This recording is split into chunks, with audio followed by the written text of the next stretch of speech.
Hi there, in this video, I will give you a quick guide on how you can convert Zoho Mail to MSG or MSG files, and of course, you will have to listen carefully to each step that I will be explaining because I will describe everything clearly so you can follow along.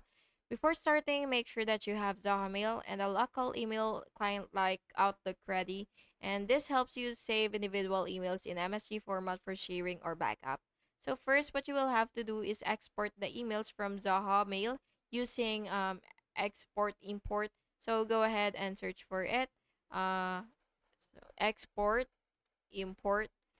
So basically, once you see it, you will just have to click export as email, and then you will choose MBAX. So it should be visible here if you do that, have that option.